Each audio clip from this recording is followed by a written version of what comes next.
Hello, hello. How are you guys? I am, as always, going to check and make sure that we are streaming live. If you guys are on and you can see me, you can hear me, go ahead and let me know in the comments. I am using StreamYard to stream to you guys today. So you do need to grant them permission in order for me to see your name. Otherwise, it'll just show me like Facebook user or YouTube user, and I won't actually know who's here. So if you are here, please say hello in the comments. If you are catching the replay, let us know just by notating it in the comments. This is streaming live onto YouTube. It's streaming live into our Facebook community, The Profit Factor, and also my business page, The Chic CFO. I'm going to make sure that we've got audio. We sure do. All is well there. We are live. I am a couple of minutes late, and I just always like to be very honest with you guys because that's what we do here. We're all just having a meeting of the minds as entrepreneurs, talking about common things we go through in our business. Today, I'm 5 minutes late because I had a complaint from a client. One of my virtual CFO monthly clients. She is pretty upset about a mistake that was made from someone on my team. And what I thought was really amazing about how she handled it was she prefaced it with, "I love you, but I'm really concerned." And I was like, listen, this is not personal. I love so much that you said that, but these are your finances, right? This is serious stuff. So when you find an error, even though I didn't do it, somebody on my team did. So it's up to me to own the mistake, and it's up to me to fix it. And I think I very well could have taken that personally today, but it was not about me. This was somebody telling me, hey, I went into QuickBooks and I saw something categorized wrong. That's her financial reports, right? That's ultimately going to impact her data. That's very personal for her. That was not a time for me to make it about me. So I think this is just a great lesson learned that I wanted to kind of pull back the curtain and share with you guys today. When a client comes to you and they're upset about something, now I happen to be blessed with amazing clients who took the time to say, hey, I do love you. Like, this is awkward. I want to just tell you my concerns. That's amazing that she did that, but she didn't owe me that, right? When you're a service provider, you need to make sure that the focus is always on your client. So let's always own our mistakes, whether we did them or someone on our team did them, really doesn't matter. Your name's on the door, you are the owner, and it is on you to make it right. So let's get back to our regularly scheduled programming, but I just thought it was something that was important to share, just about owning what goes on in your business, because ultimately it all lands on you. And we can't just be the entrepreneur who takes credit for everything that goes good in our business, but doesn't take the credit when something goes wrong. We're all human. We all make mistakes. Let's learn from them and move forward. Okay. So if you are new here, my name is Denai Wolfe. I am a virtual CFO and a profit strategist. So what does that mean? Well, it means that I help entrepreneurs like you understand the money things in your business so that you can increase your profits and decrease your stress. I truly believe that financial literacy can change lives. I believe that it can completely change the trajectory of your family and help you create generational wealth. So that is my end goal through the podcast, this Facebook group, the YouTube channel. Everything is about making sure that everyone has access to free, top quality financial literacy. That is really my mission. So today we are going to be talking about the most common money mistakes that entrepreneurs make and how we can avoid them. And I think it's kind of fitting that I started this training off by explaining that I was running a bit late today because somebody on my team made a mistake and I had a client complaint that I had to deal with, right? So there's always going to be mistakes made in business. But I think it's our responsibility as entrepreneurs to talk about them. I think it's great to share our wins, but let's talk about our fails, because there might be someone else that is going to experience the same situation. And if we tell them what we lived through, we might be able to help them not make the same mistakes as us, or not make them to the same degree that we did. And I think it's really important to have those conversations. I know sometimes we like to be a little braggadocious and talk about all of the accolades and achievements that we're achieving in our business, but the reality is we make mistakes every day. Mistakes are how we learn, right? It's how we grow. So today I want to talk about what I've seen be some of the most common money mistakes made by entrepreneurs. And I want to talk to you guys about the best ways to navigate through those situations and how to really just avoid these mistakes. So the first money mistake that I see happening in the entrepreneurial community is mixing business and personal funds. Guys, this is huge. It happens all the time. And I'm sure some of you listening right now are shaking your head going, yep, that's me. Yep, that's me. So, what exactly do I mean when I say mixing business and personal funds? Well, this is when you've got a bank account where you are making purchases that are both personal and business related. So if you're a cleaning company, maybe you go ahead and buy some Windex out of that checking account. And then an hour later, you use that same debit card to pay for your mani-pedi. We now just commingled funds. We are mixing our business and personal transactions. You never want to do that. We always want to make sure that there is a separation of funds. If you have a business checking account and you would like to use business funds to pay for something personally, the proper way is to give yourself a draw. As an LLC, you can only take a draw, but if those of you who are taxed as an S Corp, you could also give yourself a paycheck or a draw, right? But the idea is that you pay yourself from your business checking account, get those funds into your personal checking account, and then you use the personal debit card to go pay for your mani-pedi. You do not want to use the business debit card to pay for something personally in lieu of just giving yourself a draw or a paycheck. So let's break this down and get a little bit more micro. What do I mean when I say draw? A draw is simply, as an LLC, this is how you pay yourself, or as a sole proprietor, this is how you pay yourself. You would simply be transferring money from your business account to your personal account. You could, even if you don't have it set up online to make the transfer, you could even write yourself a check, right? But the idea with a draw is that it's money going from your business account to your personal account, but there are no taxes withheld. Now, don't misconstrue that. You are going to owe taxes on that, but at the time of payment, there's not going to be any taxes withheld. Now, those of you who are LLCs electing to be taxed as S Corps, you have to pay yourself via draws and paychecks, and that is a training for another day. But the high level point here is we want our business to pay us, and then we use that money to do whatever we need to do personally.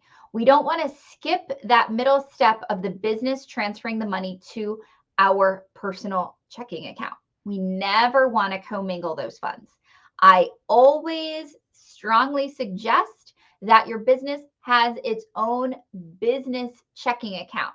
Now, those of you who are operating as sole proprietors, so you have not formed an LLC, your bank may not allow you to open up a business checking account. If that's the situation, go ahead and open up a new personal account that is strictly used for business purposes. Again, the idea is to make sure that we've got a complete divide between any business transactions and any personal transactions. Number one, you could find yourself in a bit of a legal pickle if you are commingling funds, But number two, it's going to keep everything when it comes to your accounting and bookkeeping much cleaner. When we know that all of the transactions coming out of this bank account are business related, as opposed to having to go through them and sort of pick and choose what was business, what was personal. So we always want to keep it clean. All right, next common money mistake that I see entrepreneurs make: failing to set up a bookkeeping process. I tell you guys all the time, you have processes for everything in your business. When I talk to you guys, if I ask you, how do you market? How do you train someone? How do you hire someone? You guys get lit up telling me, well, first they fill out a survey and then there's a Zap that sends it into my Asana board or my Trello board. Like, you guys get so passionate when you talk about these operational processes that you have carefully crafted and implemented in your business. And you literally have a plan for everything. But then when I say, and how is the finance department run? It's crickets, right?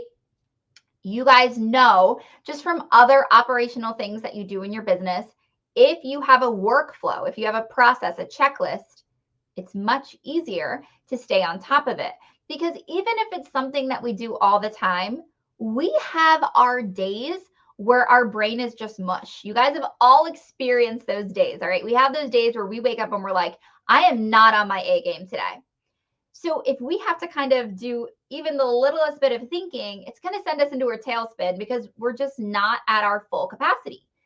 That is really when systems and processes come in to bail us out, because now we don't need to think. Our brain's on autopilot. We click into ClickUp, Asana, Trello, pick your poison when it comes to project management software, but you click into it and boom, step one, step two, step three is completely laid out for you.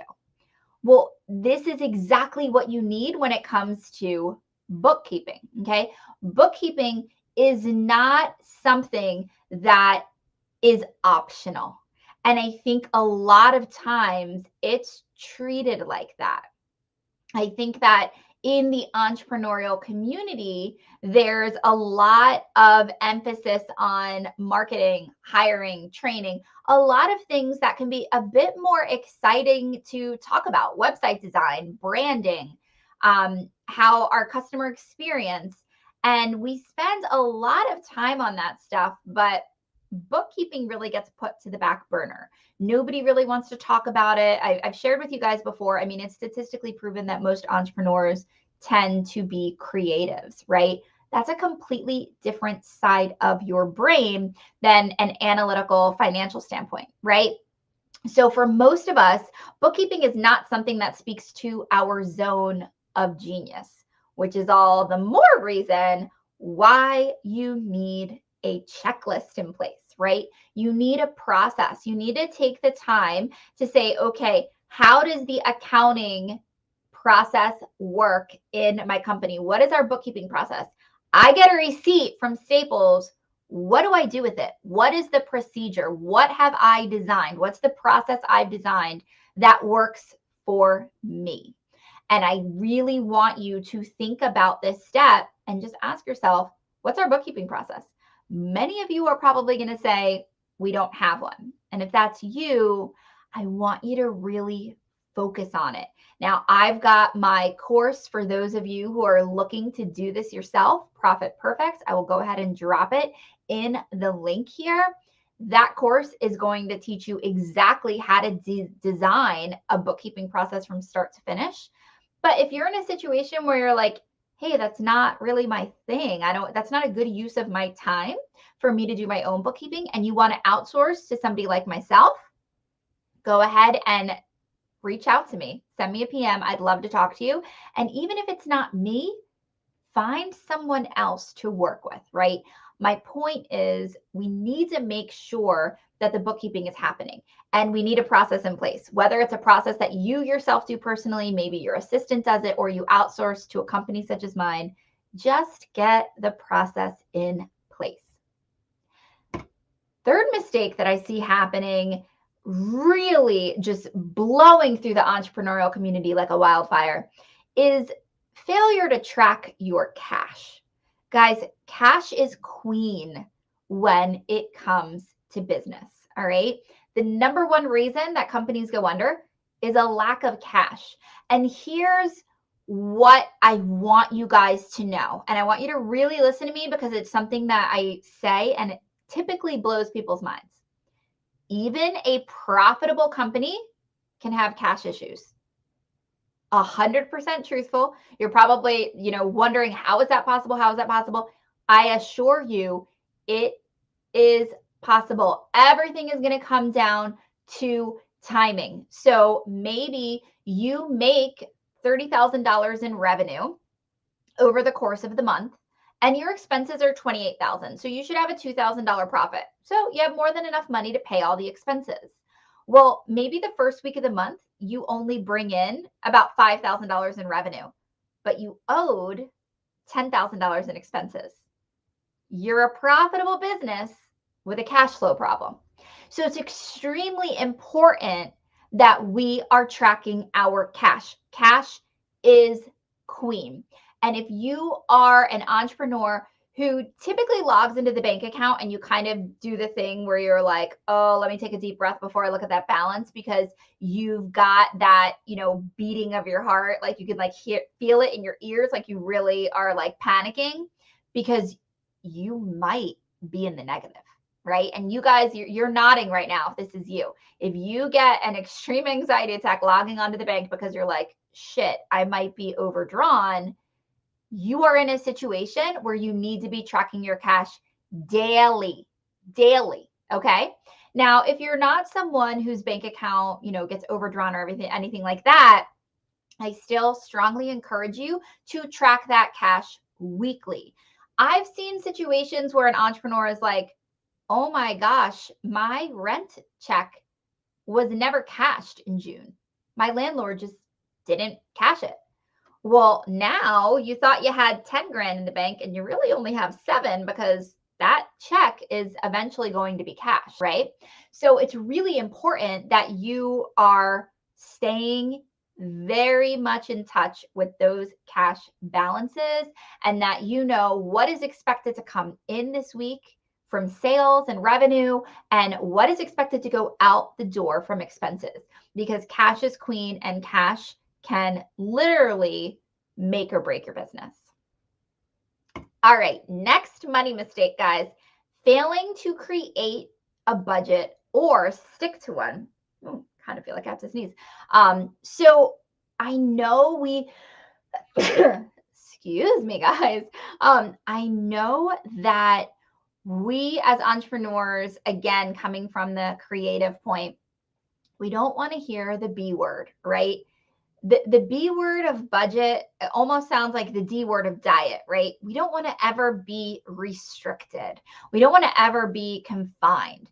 And what I want you guys to do is reprogram that mindset, all right?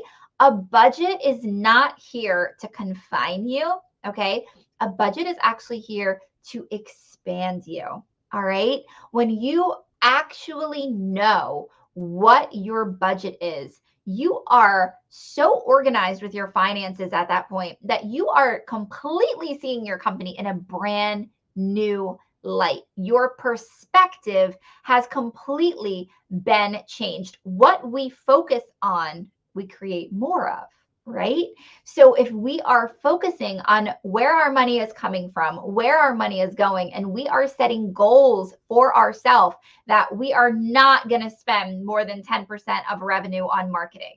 We are not going to spend more than 5% of revenue on support staff, right? If we are staying true to these budgets rather than just flying blind and purchasing what we need when we need it.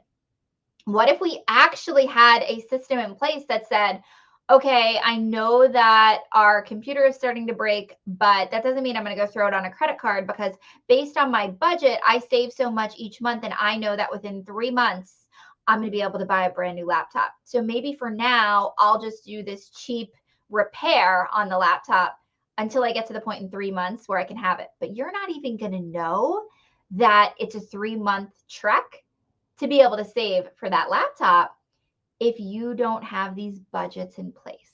All right. So taking the time to get in touch with your numbers. Where's the money coming from? Where's the money going? And taking ownership and onus to say, I get to choose where the money goes, and I'm going to be disciplined, and I am going to be strategic. Sometimes when I'm sitting there looking at a P&L and looking at a business's finances, I almost feel like I am playing a game of chess, right? And I'm looking at the board and I'm thinking, okay, where do I want to move the bishop? Where do I want, right? I'm like going through and strategically making moves that are going to get me where I want to be, right? So let's talk about the next money mistake. And guys, this one's a doozy, all right? Underpricing.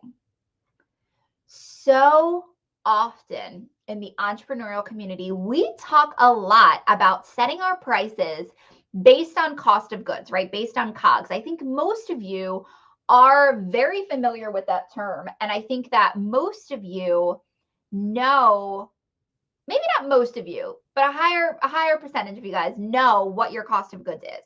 So what do I mean by cost of goods for those of you who are not on the same page as me? You sell widgets.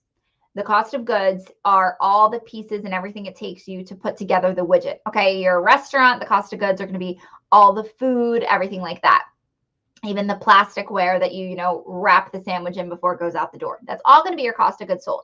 It's everything that you need in order to deliver the service or product to your customer. So a lot of times people will say, okay, so if it costs you $5 to make the product, double that, your price is 10. Triple that, your price is 15, right? And I know I've asked this question to you guys before, and I usually get some type of standard formula like that, double it, triple it. But the problem with that method is that you are not accounting for operational expenses. If you guys are a cleaning company, you know that there is way more expenses in your business than just what you pay your cleaners and your cleaning supplies, right? Which in that industry would be the cost of goods. We've got software, right? We've got our CRM. We possibly have a VA. There's other costs involved with your business. It's not just the cost of goods sold. So a lot of times people forget what's the operational cost. And what always happens, which just makes my heart so sad, you forget about you. What do you as the owner want to get paid? I don't want you guys building businesses where the only way that you get paid is if you are out there executing the service or building the product. So keeping it simple, let's just say we're talking about a cleaning company, because I know a lot of you guys are cleaning businesses. If you are in a situation where the only way you get paid from your business is if you go out and clean a house, right? If that's your situation, you didn't buy yourself a business, you bought yourself a job, right? They're two very different things. As an entrepreneur, you should be getting paid every single time you make a sale, whether it's a service or a product. So being sure that you're setting prices based on not just what does it cost to deliver the service or product to the customer, but what is the operational component and what is your pay. So taking the time to break that all down. Another money mistake, not paying yourself. I swear to you, this happens all the time. I get on calls with entrepreneurs who break down crying saying, I don't know if I'm making any money. I'm working harder than I ever have, and I have not paid myself in 6 months. Okay. Entrepreneurial poverty is real. It's real, and it is just decimating the entrepreneurial community. And we've got it in our head that we're paying our dues, right? It's kind of this badge of honor of like, I work morning, noon, and night, and I'm not getting paid because this is what it takes. I got to tell you something. You're wrong. You are dead wrong. Sure, in the beginning, we're going to have some growing pains. All right. So if you are brand new and your sales are increasing every month and you know what your break-even point is and you know that you're about to approach there, I'm not speaking to you. Okay. If you have been in this game for a while and you do not get paid consistently, I am talking to you. You need to be getting paid. And I want you to go back to the last mistake I said, underpricing. Evaluate that pricing. Every time you do a service or you sell a product, how is the money divided? Going to employees, going to operational costs, what is left for you? And then you need to take a look at these expenses and really say, what can be eliminated? What can I do? Because this idea that you're just paying your dues with no end in sight, you're going to burn out. I'm telling you now, you're going to burn out. You're going to start to resent your business. And this entire entrepreneurial journey is going to be ruined for you. And speaking of burnout, that brings me to our next money mistake. Trying to do all the things. We talked about this a couple weeks ago on our live training with Laptop and Littles. The idea that you need to delegate in order to elevate your profits. Because here's what I want you to know. You cannot do this alone. You can't. If you want to scale and you are looking to grow and build something substantial here, you can't do it by yourself. And you are actually doing a disservice to your business when you try to do all the things yourself. You should be doing work in your business that utilizes your zone of genius. That is where your time is best spent. So if bookkeeping is not in any realm of reality a part of your zone of genius, why are you wasting time doing it? Because you don't want to pay the money to outsource it, or you feel you don't have the money to outsource it? Well, let me ask you this. The time that you are wasting trying to figure out your bookkeeping, what if you were able to redirect it and spend it in your zone of genius? Would that yield more money for your business? Take a look at the things that you do on a daily basis in your business and ask yourself, how many of these things are in my zone of genius? And here's what I want you guys to understand about your zone of genius. It should directly correlate to revenue generating activities in your business.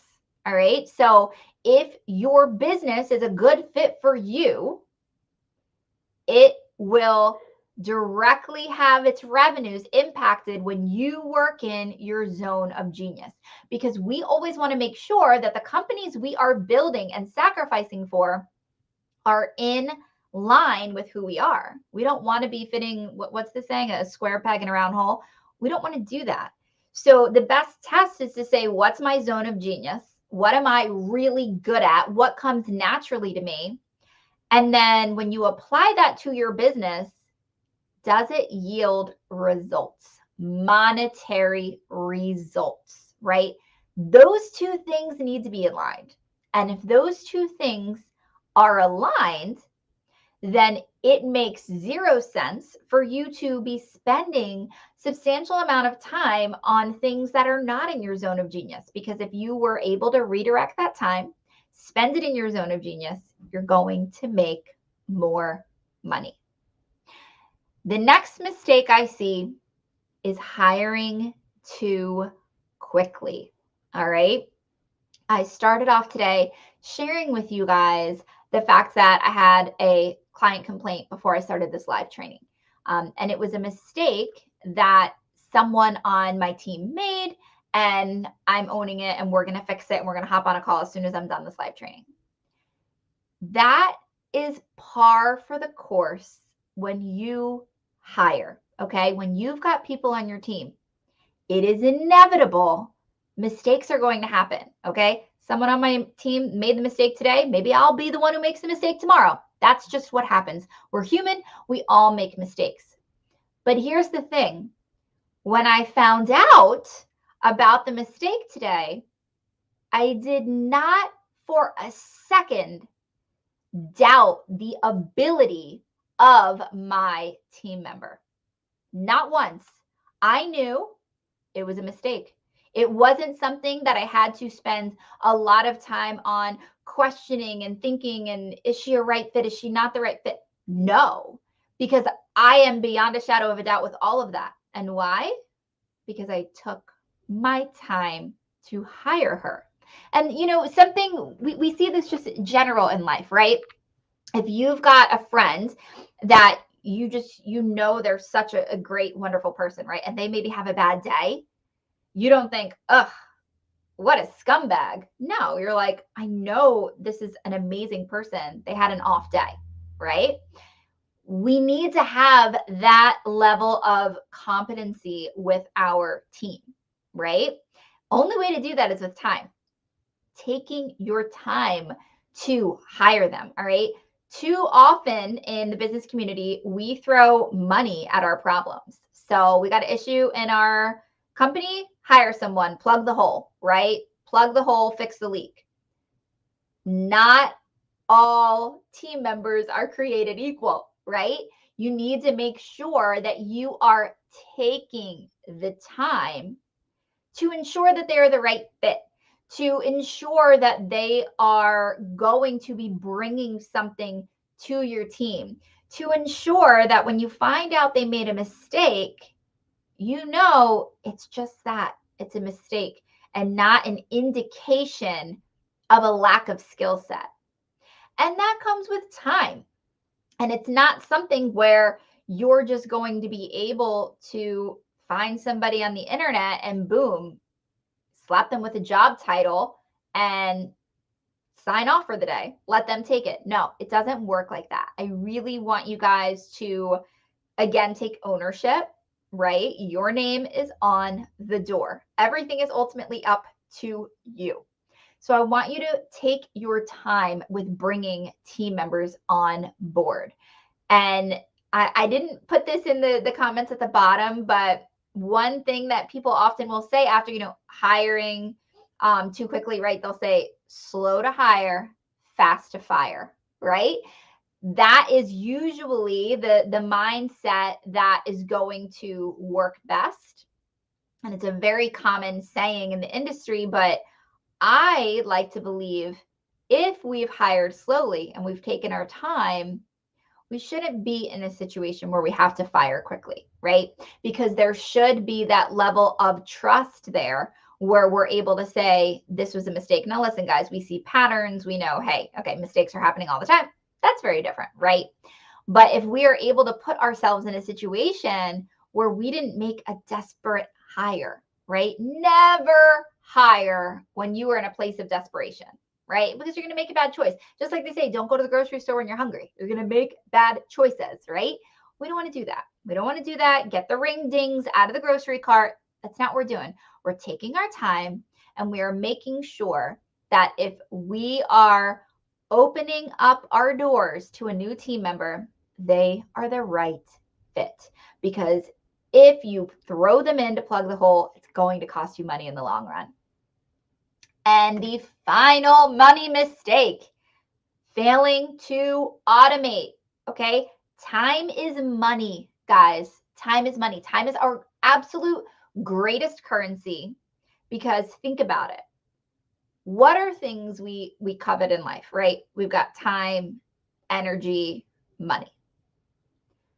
Well, only one of those cannot ever be replenished. You can never get back time with your family. You can never go back and get a do-over for yesterday, but you can always make more money. You can always take a nap and re-energize. You cannot get back your time. And I know a lot of you are moms. I'm talking right to you with this. You guys know how quick their childhoods go. You can't get that back. So time is definitely our greatest resource. So as entrepreneurs, we've got to be really smart with it and we've got to treat it as powerfully as we treat our money. And automation is going to be a game changer for you because it gives you back time, okay? If something takes you an hour and we can get a zap in there and get it down to 30 minutes, you just got back 30 minutes, okay? That's 30 minutes that you could strategize and improve your business and work in your zone of genius. That's 30 minutes that you could take your daughter on a walk, all right? This is seriously something that I am so incredibly passionate about because I think it can really change your life, learning proper time management. And I think that automation is one of the best ways to do that. So next week, we are actually going to be joined by the queen of automation herself, Courtney Wisely, and she is going to give you guys some amazing tips to automate your business. So definitely tune in for that live training. But this is a huge money mistake because when we don't automate, when we're doing something manually, like I said, time is money. So the less amount of time things take, the less money, therefore, the more profitable you are. So I hope that this training was useful today.